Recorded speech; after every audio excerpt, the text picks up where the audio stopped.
turn around.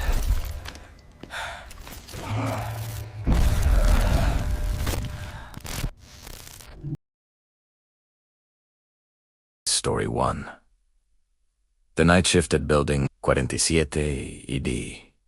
Been working security for a logistics company for about 2 years when they assigned me to Building 47, a cold concrete warehouse on the edge of an abandoned airfield. It looked ordinary by day, just stacks of shipping containers and steel shelves, but at night it felt hollow. Like sand couldn't escape. The place had one entrance, 2 cameras, and a motion system that almost never triggered. My job was simple.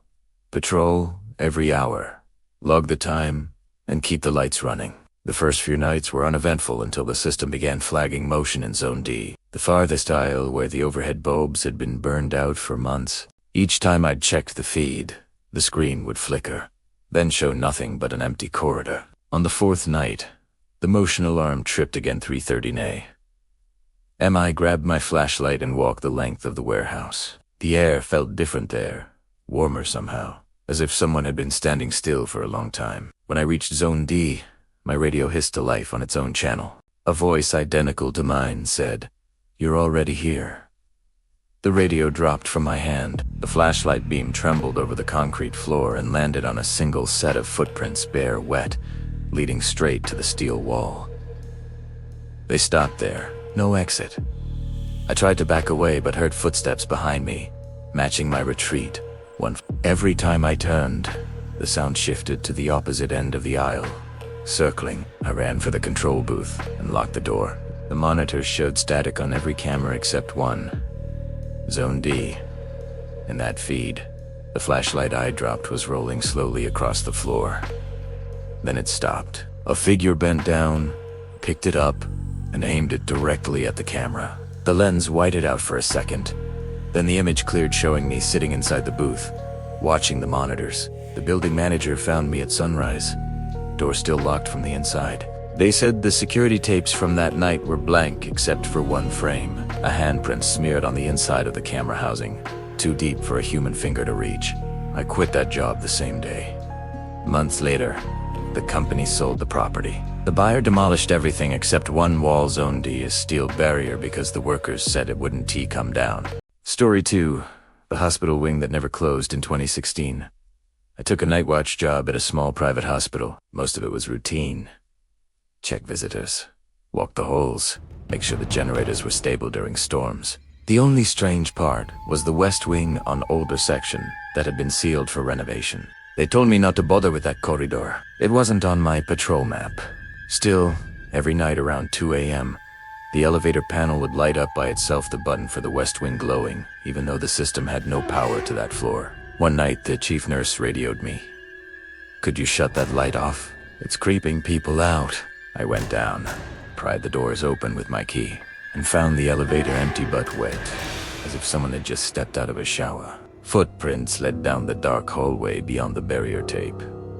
I should have turned around. Instead, I followed. At the end of the corridor, a single patient room stood open.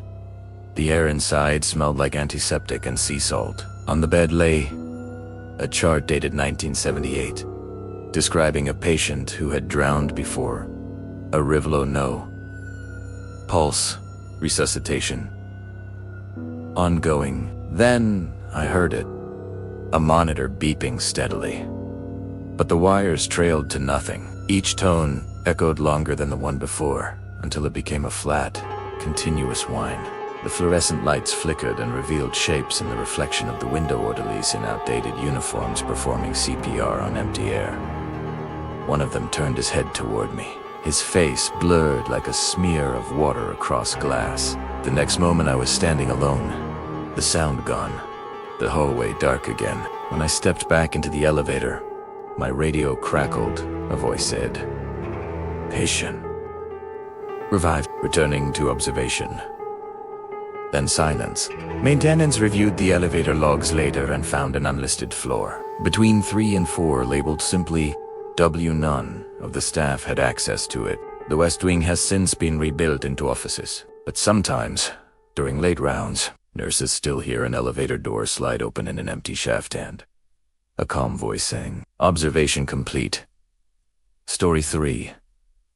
The mall after hours. Back when indoor malls were dying, I worked nights at one of the last holdouts in the state. Only 2 stores still operated, and after 10 p.m. the entire place belonged to Echo and Hum. We had an old intercom system that liked to pick up radio chatter from truckers on the highway. It was annoying, never scary until December 12th. The first call came at 12:17 a.m.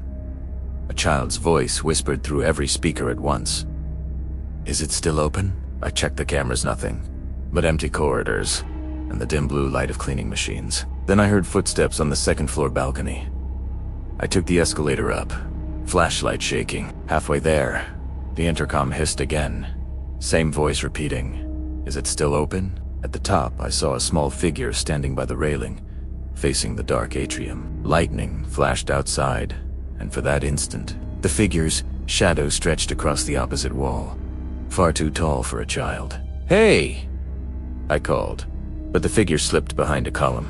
I followed, sweeping my beam across storefront glass. In every reflection I saw them all, as it had been years ago, bright, bustling, full of people. But none of them had faces. The next flash of lightning cleared the vision, leaving only me and rows of shuttered shops. When I returned to the security office, all 20 cameras showed live feeds of the atrium, each from a different year judging by the decorations and logos. On the oldest feed, from the 1980s, the small figure still stood by the railing, hand raised as if waving. Then one by one, the other monitors began showing the same figure, aged up slightly in each frame, until every screen displayed the same adult woman staring directly at the lens. The intercom clicked a final time. "Thank you for keeping it open." The power died instantly, plunging the mall into blackness. When it came back, the screens were blank. The only thing left on the desk was a mall directory brochure dated June 12, 1995, circled in red around the word Children's Playland. They demolished the building the following spring. During the teardown, workers uncovered a sealed service room behind Playland, dusty but untouched. On the walls, someone had written in crayon, "I'll wait until it closes."